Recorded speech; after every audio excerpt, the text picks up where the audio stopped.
మధ్యలో నాకు కొన్ని తెలిసింది ఏంటంటే ఎవరో సమ్ పర్సన్స్ మనం అంటే పన్నోళ్ళు కొంతమంది ఉన్నారు, వాళ్ళు ఆపుతున్నారేమో అని నా ఉద్దేశం. డాన్సర్స్లోనే డాన్సర్కే శత్రువులు అంటారు కదా, లైక్ వాళ్ళు ఎవరో కూడా తెలియదు నాకు గొడవలు పెట్టుకోవటం ఇలాంటివి అసలు ఇష్టం లేదు. అయినా ఎందుకు మనం అంటే పడట్లేదో అర్థం, నేను ఏం తప్పు చేశానో తెలియదు అక్కడ. కానీ అవతలకు మనం వాళ్ళకి ఏం చేయలే, కానీ తప్పుగా ఎందుకు అనుకుంటున్నారో అది తెలియట్లేదు నాకు. ఫేడ్ అవుట్ ఎందుకు అయిపోయావు నువ్వు? ఏం చేయాలో అర్థం కావట్లేదు అన్న నాకు. అంటే ఇప్పుడు మళ్ళీ డీ చేయాలంటే వచ్చిన ప్లేస్లోకి మనం వెళ్తున్నట్టు ఉంటుంది, వెళ్తే ఒక స్టెప్ పైకి వెళ్ళినట్టు ఉండాలి కదా. కొరియోగ్రఫీ చేయొచ్చు కదా. అదే కొరియోగ్రాఫర్ కార్డు లేకుండా మనం సినిమాలో చేస్తే ప్రాబ్లం అవుతుంది. అంటే డీలో కొరియోగ్రఫీ చేయలేమా? నీకు అవకాశం రావట్లేదా డీలో? అంటే ఇప్పుడు ఆల్రెడీ మనం డీలో విన్ అయ్యాం కాబట్టి మళ్ళీ డీ చేస్తే డీ కంటే కొరియోగ్రాఫింగ్ ఒక సినిమాలో లైక్ అంటే ఏదైనా వెబ్ సిరీస్లో దీనిలో చేయాలని నా ఉద్దేశం. అంటే డీలోనే కొరియోగ్రఫీ చేస్తూ అలా సినిమాలకి అలా చేయకూడదా? అలా ఒక దాని మీద కాన్సన్ట్రేట్ పెడితే అది బాగా చేయాలని ఆలోచిస్తాను. ఇప్పుడు డీ మీద కాన్సన్ట్రేట్ చేసాం అనుకున్నా, ఖచ్చితంగా 1 year పాటు మనం దాని మీదే కాన్సన్ట్రేట్ చేసి ఒకటి మనం చేసినామంటే అది విన్ అవ్వాలి. 2 పడవల మీద మనం కాలేయకూడదు, ఒక దాని మీదే ఫుల్ కాన్సన్ట్రేట్ పెట్టుకొని చేయాలి. ఇక్కడ ఏమైంది, ఇప్పుడు మళ్ళీ నేను డీ కొరియోగ్రాఫింగ్ వెళ్ళిపోతాను, ఆ టైంకి కార్డు వస్తే సినిమా ఆగిపోతుంది. కాదు, ఇప్పుడు సినిమా చేయాలంటే కార్డు ఉండాలా? ఖచ్చితంగా కార్డు ఉండాలి, లేకపోతే తీసుకోకూడదా? నేను తీసుకోరు. ఎందుకు? అందుకే ఆగిపోతున్నాను. ఎందుకు తీసుకోకూడదు? నాకు ఆల్రెడీ సినిమాలో ఆఫర్లు వచ్చినాయి, మరి డైరెక్ట్గా హీరోలు డైరెక్టర్లు కూడా మీరు చేయండి కొరియోగ్రాఫింగ్ అన్నారు. ఇప్పుడు మనం సినిమా సాంగ్ చేస్తే సినిమా ఆపేస్తారు యూనియన్స్. అంటే వాళ్ళు పెట్టుకున్న దాన్ని మనం జవదాటకూడదని నేను. అంటే ఇప్పుడు ప్రతిదీ శత్రువులు చేసుకోకూడదు కదన్న. ఇప్పుడు వాళ్ళంటూ ఒక టీం పెట్టారు, ఇది యూనియన్ ఉంది, మీరు దీన్ని పాటించాలని చెప్పేసి అన్నారు. నేను అదే పరంగా నేను కూడా ఉన్నాను. నాకేంటంటే కార్డు కోసం వెయిట్ చేస్తున్నా, కార్డు వస్తే చాలు చేద్దామని రెడీగా ఉన్నా. చాలా డ్యాన్స్ క్లాసులు పెడుతుంటావు లేపే. యాక్చువల్లీ ఏం జరుగుతుందంటే అన్న, ఫస్ట్ ఇంటర్వ్యూ మనం డ్యాన్స్ క్లాస్లోనే పెట్టాం, అక్కడ బాగా వచ్చారు జనం. దానికన్నా ముందు ఇంకో డ్యాన్స్ క్లాస్ లేదు నీకు? అది ఖమ్మంలో అది హైదరాబాద్లో ఫస్ట్ అదే.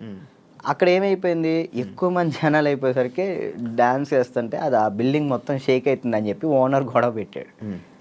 పక్కన మళ్ళీ చదువుకునే వాళ్ళకి ఇచ్చారు, అంటే సంథింగ్ స్టడీకి ఇచ్చారు. స్టడీయా డ్యాన్సా అంటే నేను కూడా స్టడీయా అంట, చదువుకున్న వాళ్ళని ఇబ్బంది పెట్టకూడదని. ఇది నా కెరియర్, దీన్ని వదులుకోలేను అలా అని. నాకు ఏం చేయాలో అర్థం కాలే. ఇక సర్లే ఇక్కడ కాకపోతే మనం ఎక్కడైనా పెట్టుకోవచ్చు, చదువుకున్న వాళ్ళని ఎందుకు ఇబ్బంది పెట్టాలని చెప్పి నేను అక్కడ నుంచి తీసేసాను. తర్వాత గ్రాండ్ ఓపెన్ చేసి శేఖర్ మాస్టర్ని పిలిపించి అదే ఓపెన్ చేశాను. మొత్తం 100 మంది డాన్సర్లు వచ్చారు, వాళ్ళ కోసం సపరేట్ హాస్టల్ పెట్టాను. వారాన్ని అయింది, లాక్డౌన్ పడింది. అదే సెకండ్ లాక్డౌన్ 3 నెలలు పడింది. ఎంత సంపాదించాను మళ్ళీ అంతా వాళ్ళకే పెట్టిన. అంటే వాళ్ళు ఇప్పుడు నా కోసం వచ్చిన వాళ్ళని నేను పంపించకూడదు, వదిలేయకూడదు. అట్లా ఆ లాక్డౌన్లో ఎక్కడికైనా వెళ్తారో కూడా తెలియదు. ఇంకా 3 నెలలు వాళ్ళు ఇచ్చిన డబ్బులే నేను వాళ్ళకే ఇంకా ఫుడ్ పెట్టుకుంటూ పెట్టిన తర్వాత ఇక తీయాల్సి వచ్చేసింది. అది మళ్ళీ పెట్టా. పేరెంట్స్ ఏమంటున్నారు, నువ్వు ఉంటేనే మేము జాయిన్ చేస్తాం అంటున్నారు. నేను ఎలా ఉంటాను, అసిస్టెంట్స్ ఉంటారండి, చిన్నపిల్లలకి అసిస్టెంట్స్ ఉంటారు, వాళ్ళు నేర్పిస్తారు. నేను కూడా ఉంటాను, ఒక 1-2 days ఉండనేమో. వర్క్ ఉన్నప్పుడు నేను అక్కడికి వెళ్తాను, లేనప్పుడు నేను ఇక్కడే ఉంటానంటే మీరు ఉంటే నేను జాయిన్ చేస్తా, లేదంటే లేదు అన్నారు. ఇక దానివల్ల ఇప్పుడు ఏం పెట్టట్లే. ఆన్లైన్ క్లాసెస్ పెట్టుకుందాం అని చూస్తున్నాను. ఒకవేళ ఇప్పుడు నేను డ్యాన్స్ క్లాస్ పెట్టాను అనుకో, నేను క్లాస్ నీకు మొత్తం సెట్ చేసి ఇచ్చా, నువ్వేం చేస్తావు? నువ్వు చూసుకుంటావు? లేదు, చూసుకోలేను. అలా చూసుకోలేదు. వీక్లీ ఒక 2 days 3 days అలానే అట్లయితే నేను చేసుకుంటాను ఖచ్చితంగా. ఓకే, వీక్లీ ఒక 2 days నువ్వు చూసుకోమను అనుకో, నేను వచ్చాను ఆ 2 days పర్ఫెక్ట్. ఆ విషయంలో మాత్రం పక్కా డెడికేషన్. వర్క్ విషయంలో నువ్వు ఏది చెప్పినా కానీ నేను ముందుంటా. ఓకే. యూట్యూబ్ ఏమైంది, సాంగ్స్ చేసేవాడివి, అది కంట్రోల్ చేసావు, మళ్ళీ అది కూడా అలాగే. నాకు తెలియదు అసలు యాక్చువల్ యూట్యూబ్ గురించి అసలు ఏంటి ప్రాసెస్ కూడా నాకు తెలియదు. స్టార్టింగ్ యాక్చువల్లీ ఆ సాంగ్ నేను ఎందుకు చేశాను అంటే అన్న, నేను చేయగలుగుతానా లేదా, ఓకే, కొరియోగ్రాఫింగ్ కానీ వీడియోగ్రఫీ కానీ కెమెరా టేకింగ్ నాకు తెలుసా తెలియదా, ఏదైనా కానీ మనం తెలుసుకుంటేనే అది చేయగలుగుతాం లేదు తెలిసింది. పక్కన డబ్బులు లాస్ చేయడం కంటే ఆ టైంలో నేను సంపాదిస్తున్నా కాబట్టి నా డబ్బులతో నేనే చేసిన. ఓకే, నాకు ఇష్టమైన సాంగ్ అది. ఓకే నాకు అర్థమైంది, ఇట్లా ఉంటుంది, ఇట్లా చేయాలి, ఇట్లా ఈ కెమెరా ఇలా కెమెరా మీదే ఉంటుంది అంతా, లెన్స్ అవి ఉంటాయి, ఓకే చూసుకోవాలి, టేకింగ్స్ చూసుకోవాలి, ప్రతి ఒక్కటి దాన్ని ఎలా కొరియోగ్రాఫింగ్ చేయాలి అన్నీ ఆ ఒక్క సాంగ్లోనే నేర్చుకున్నాను నేను. ఓకే, అప్పుడు అర్థమైంది. ఆ తర్వాత ఇప్పుడు మీరు వచ్చారు, నన్ను నమ్మి సాంగ్ ఇస్తారు, దాన్ని నేను నాకేదో వస్తున్నాయి డబ్బులు వస్తున్నాయి కదా అని నేను ఏది పడితే అది తీస్తే బాగోదు కదా, అదే న్యాయం చేయాలని చెప్పి నేను ఇది నా డబ్బులు ఖర్చు పెట్టుకొని తీసి నా ఛానల్ ఓపెన్ చేసుకొని పెట్టిన. బాగా వెళ్ళింది, అది 10 millions దాకా వెళ్ళింది. దాని తర్వాత ఇప్పుడు బయట చేసిన వెబ్ సిరీస్ సాంగ్స్ కానీ లేదా యూట్యూబ్ సాంగ్స్ కానీ అప్పుడు నాకు అర్థమైంది కాబట్టి ఇంకా చేసుకుంటూ వచ్చిన. మళ్ళీ దాని తర్వాత నీకు ఛానల్ నుంచి సాంగ్స్ వచ్చాయా ఈ కొరియోగ్రఫీ చేయని? యూట్యూబ్ ఛానల్ నుంచి రాలేదు, అంటే లేదు యూట్యూబ్ సాంగ్ నుంచి రాలేదు. ఈ నా ఛానల్లో ప్రయత్నం చేసుకున్నా, దాని తర్వాత 2-3 వచ్చినాయి, అవి బాగా చేసాం, అవి కూడా బాగానే. నేను కూడా సాంగ్స్ చేశాక నాకు అర్థమైంది అనమాట, ఓకే బ్యాక్లో ఇలా ఉండాలి మొత్తం కనబడే. అమ్మో ఎట్లా ఉందన్న నరకకూడదు కదా. నరకం కాదు అసలు, అది ఈ 2 ఎగిరిపోయేవి, నల్ల అయిపోయి ఒక్కొక్కసారి అప్పుడే చేతులకి ఏమయ్యేవో తెలియవు, సడన్ పట్టేసి. మీరు కూడా చేశారు కదన్న హనుమాన్ సాంగ్, అయితే మీరు బాగా చేశారు.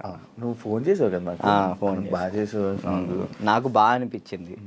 అంటే మీ సైడ్ నుంచి నేను అది ఎక్స్పెక్ట్ చేయలేదు, మీరు అది చేయగానే నేను చాలా హ్యాపీ ఫీల్ అయ్యా. అరే నేను ఎల్లుంటే బాగుండు, శివన్న బాగా చేస్తున్నాడు, మనం ఎల్లుంటే పక్క మనం విన్నాం పక్క.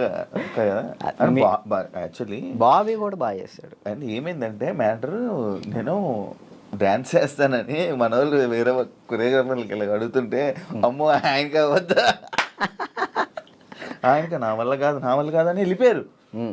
బాబీ ఒక్కడే వచ్చాడు ముందుకి, అడుగుతుంటే బాబీ ఒక్కడే వచ్చాడు, ఇంకా మిగతా వాళ్ళు ఎవరు చేయనన్నారు. నాకు వేరే వాళ్ళు ఇచ్చినా నేను తీసుకునేవాను కాదు, మిమ్మల్నే తీసుకుంటాను. ఎందుకంటే అన్న డాన్స్ అంటే మెయిన్గా మీరు హెవీగా డాన్స్ చేయటం కాదు, కొరియోగ్రాఫింగ్ అంటే మనం దాంట్లో చాలా చేయొచ్చు. మనం డాన్స్ ఒకటే లైఫా, ఇంకేమైనా ఉందా నీకు తెలియని కళా పోషకాలు ఏమైనా? ఏముండే అన్న, డాన్స్ ఒకటే లైఫ్ అండ్ యాక్టింగ్ ఇష్టం అనమాట చాలా. అప్పట్లో యాక్టర్ అన్నావు, హీరో అన్నావు, ఒకటి చేసా కదా, ఒక సినిమా చేశాను, చాలా అనిపించి ఒక్కటి చేద్దాం అనుకున్నా, ఒకటి చేసిన థియేటర్లో, మన పాలవంచ ఖమ్మం సైడ్ పడింది, చాలు అంతే. ఇక నేను అదేదో హీరో అయిపోవాలి అట్లా లేదు, యాక్టింగ్ మీద అది సైడ్ క్యారెక్టర్ పక్కన చిన్న క్యారెక్టర్ అయినా కానీ యాక్టింగ్ బేస్ ఉంటే అది చేస్తాను, అది ఏదైనా చేస్తా. ఓకే, అంటే మనకి యాక్టింగ్ ఇంప్రూవ్ అవ్వాలి కాబట్టి. నీ లవ్ స్టోరీ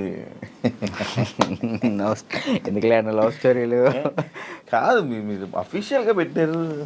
ఏం పెట్టిన అఫీషియల్గా తెలుసు కదా జనాలందరికీ, ఏం తెలుసు ప్రియా ఇప్పుడు ఈషా ఏమైంది? ఏం కాలేదు, బ్రేకప్ కలిసి ఉన్నారా? లేదు ఏంటి అన్న, అది ఒక ప్రోగ్రామ్ అన్న, ప్రోగ్రాంలో వాళ్ళు చెప్పి మేము చేయి, ఇప్పుడు సుధీర్ రేష్మి లవర్స్ అని నమ్ముతాను కాదు కదా, అట్లా నేను తన్నాను. లవర్స్ ఏం కాదు, జస్ట్ ప్రోగ్రామ్ వరకు. నువ్వు నవ్వకన్నా,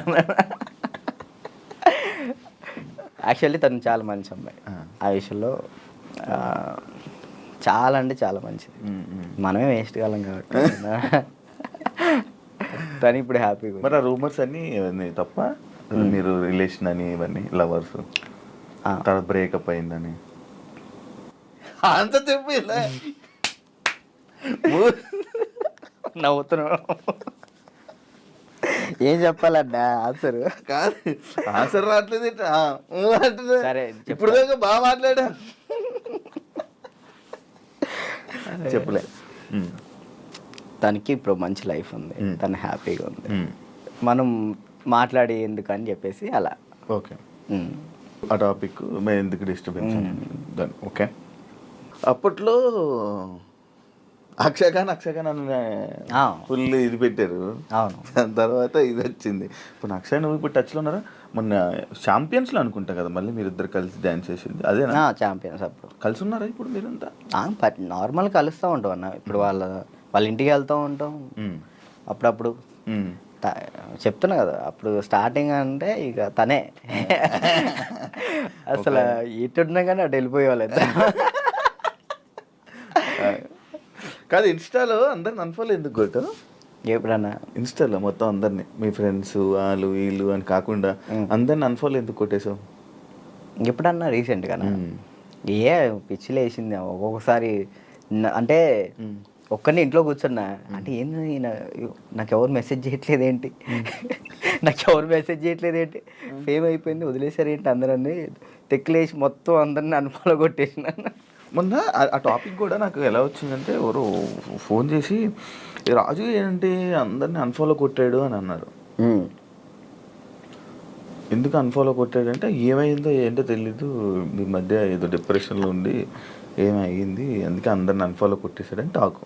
అది అసలు డిప్రెషన్లోకి వెళ్ళారు, అది మాత్రం నిజం. ఎందుకు ఇదే ఏం చేయాలో అర్థం కావట్లే. ఇప్పుడు ఒకటి వచ్చింది అనుకున్నా దాని మీద గట్టిగా నుంచుంటా. ఇదేంటంటే నాకు ఇటు వెళ్ళాలో అర్థం కావట్లేదు. ఇప్పుడు కొరియోగ్రాఫింగ్ చేయాలంటే కొరియోగ్రాఫర్ కార్డు ఉంటేనే కొరియోగ్రాఫింగ్ చేస్తాను. ఇటేమో సినిమాలు వస్తున్నాయి, సాంగ్లు వస్తున్నాయి. ఇది అంటే ఛాన్స్ వచ్చింది నేను ఎట్లా వదులుకోవాలో అర్థం కావట్లేదు, వదులుకోలేకపోతున్నా. యాక్టింగ్ అంటే నార్మల్గా యాక్టింగ్ మీద అంత బేస్ కాదు కదా, మన ఓన్లీ డ్యాన్స్ బేస్ మీద కదా. డ్యాన్స్ బేస్ మీద నేను ఇప్పుడు ఏం చేయాలా అని ఒక 24 గంటలు డ్యాన్స్ క్లాస్లో ఉండేవాడిని. ఒకేసారి ఇంట్లో కూర్చుంటే నాకు డిప్రెషన్లోకి వెళ్ళిపోయిన. డ్యాన్స్ చేయట్లేదు ఏంటని నేను డాన్స్ చేయట్లేదు ఏంటి, నేను డాన్స్ చేయాలని వస్తే బాగుండు అని ఒక డిప్రెషన్లోకి వెళ్ళిపోయినా నేను. ఇంకా అది కాక ఇది కాక ఇంకా అలా డిప్రెషన్లోకి వెళ్ళిపోయి అన్ఫాలోలు అంతే. అందరి మనుషులను వదిలేయడాలు. ఏంది వీళ్ళు ఒక్కళ్ళు కూడా నాకు మెసేజ్ చేయట్లేదు ఏంటి, నేనే అందరు అనుభవాలు కొట్టా. నన్ను కూడా నేను ఎందుకు కొడతాను చూడు ఇప్పుడు కొట్టున్నా. కాదు అప్పట్లో ప్రాంక్స్ అవన్నీ వచ్చాయి, లవ్ ప్రాంక్లు అవన్నీ నువ్వు కావాలని చేసినవా? లేదన్న ప్రాంక్ నాకు దొరికేస్తారు వాళ్ళు చిన్నపిల్లలు, వాళ్ళు ఇక్కడ దాకా ప్రొడ్యూసింగ్. దానివల్ల ఏమైనా నువ్వు కొంచెం తగ్గిందని వాల్యూ అన్నీ తగ్గడం అలాంటివి ఏమైనా జరిగాయి? నాకు తెలియని కూడా తెలియదు అసలు. ప్రీ ప్లాన్ ప్రాంక్స్ కదా అవి వాళ్ళు ప్రీ ప్లాన్ చేసుకున్నారు వాళ్ళు మొత్తం. ఎందుకు చేసావు అవి? నాకు తెలియదు అసలు వాళ్ళు చేశారని. ఎప్పుడు తెలిసింది? వాళ్ళు ఆల్రెడీ స్టార్ట్ చేసింది సగంలో తెలిసింది. వీళ్ళు జరుగు అటు జరుగు ఇటు జరుగు అంటే అర్థం కదా మన కెమెరా ముందలు పెట్టాడని అన్నప్పుడు సర్లే పెట్టారు కదా ఇప్పుడు దొరికేస్తే బాగోదని కావాలని యాక్ట్ చేసి నేను కూడా కవర్ చేసి మనసులో అన్ని పెట్టేసి అది తప్పదు కదా. ఓకే పెళ్ళి ఎప్పుడు? ఎందుకులే నీకైందన్న? లేదు కాదు మామూలు పెళ్ళి అంటే నాకు ఒక ఇన్ఫర్మేషన్ వచ్చింది అందుకే లేదు. మరదల్ని ఎప్పుడు పెళ్లి చేసుకుంటా అంటే లేదన్న ఇప్పుడే లేదు, మనకి ఇంకా టైం ఉంది. ముందు నాకేంటంటే మెయిన్ గోల్ సెట్ అవ్వాలి. మన సెట్ కాకుండా ఒక అమ్మాయి మన ఇంటికి తీసుకొచ్చి మనకున్న ప్రాబ్లమ్స్ కూడా ఆమె పెట్టేదానికంటే మనం సెట్ అయ్యి అమ్మాయిని తెచ్చుకోవడం కరెక్ట్ కదా అని. మరదల పెళ్ళి రైట్ నిజమేనా? లేదన్న అలాంటిది ఏం లేదు. మా మమ్మీ ఇప్పుడు ఫ్యామిలీ వాళ్ళు ఇప్పుడు ఎలాగని మమ్మీ వాళ్ళు అనుకుంటారు కదా ఏమికి ఇచ్చి చేద్దాం ఆమెకి ఇచ్చి చేద్దాం అని, అట్లా మా మరదలకి ఇచ్చి చేద్దాం అని మా మమ్మీ అనుకుంటుంది, అందరికీ చెప్పుకుంటుంది. అది లవ్ మ్యారేజ్ కాదన్న, అరేంజ్ చేసుకుంటా. ఎందుకు? లవ్ కమ్ అరేంజ్ చేసుకుంటా. అబ్బా బానే ఎవరున్నారు? లేదు ఇంకా చూసుకుంటున్నారు. నేను మెసేజ్ చేయమందామా? వద్దులేదు, ముందు సెట్ అవ్వాలి ఆ తర్వాత సెట్. నీకు ఏదో ప్రాబ్లం ఉంది, అప్పుడప్పుడు పెయిన్ వస్తూ ప్రాబ్లం అవుతుంది, ఏంటది? నీకేమని చెప్తారన్న? అది ఎట్లా వచ్చిందని నాకు కూడా తెలియదు అన్న, చిన్నప్పటి నుంచి లేదు అది. లాక్డౌన్లో మనకి సడన్గా పెయిన్ వచ్చింది, కిమ్స్ హాస్పిటల్ తీసుకెళ్ళారు, 3 రోజులు ఉంచారు. 3 రోజులు ఎందుకు ఉంచారో తెలియలే. అప్పుడు చెప్పారనమాట హార్ట్ బీట్ చాలా స్లో కొట్టుకుంటుంది, ఏమైందో తెలియట్లేదు, చిన్నప్పటి నుంచి వస్తే ప్రాబ్లం లేదు, బట్ ఇప్పుడు వస్తే చిన్నప్పటి నుంచి ఉంటుందంట స్లో బీట్, తక్కువ కొట్టుకునేది అందరికి ఉంటుందంట, కొంతమందికి ఉంటుందంట. అది చిన్నప్పటి నుంచి ఉంటే ప్రాబ్లం లేదు, ఇప్పుడు వస్తే ప్రాబ్లం ఉంటుంది అని చెప్పేసి అన్న. కొన్ని టాబ్లెట్లు ఇచ్చారు, అవి వాడాం, అప్పుడు రాలే. 1 year తర్వాత ఇప్పుడు ప్రెషర్ తీసుకుంటే అప్పుడు పెయిన్ వస్తుంది. రెస్ట్ తీసుకుంటావా, వెళ్ళి సైడ్కి వెళ్ళి రెస్ట్ తీసుకుంటావా? పడిపోతాను అక్కడ. ఆటోమేటిక్గా వాటర్ తాగితే సెట్ అవుతుంది. అప్పుడు కొంచెం వాటర్ తాగితే ఇది అప్పుడు సెట్ అవుతుంది. సడన్గా పెయిన్ రావటం ఇప్పుడే మెంటల్ ప్రెషర్ తీసుకున్నప్పుడే. ఈ స్ట్రెస్ ఎక్కువైపోయి బాగా స్ట్రెస్ అయినప్పుడు ఇది మనకి షాక్ కొట్టింది కదా, షాక్ కొట్టినట్టు ఇలా అనిపించింది. అలా పడిపోతావు. ఒక హాఫ్ అన్ అవర్ తర్వాత మళ్ళీ సెట్ అయిపోతావు. ఇప్పుడు తగ్గిందా, సెట్ అయిందా? ఇప్పుడైతే మ్యాక్సిమం ఒక నెలలో ఒకసారి వస్తుంది. అప్పుడైతే వారానికి ఒకసారి వచ్చేది.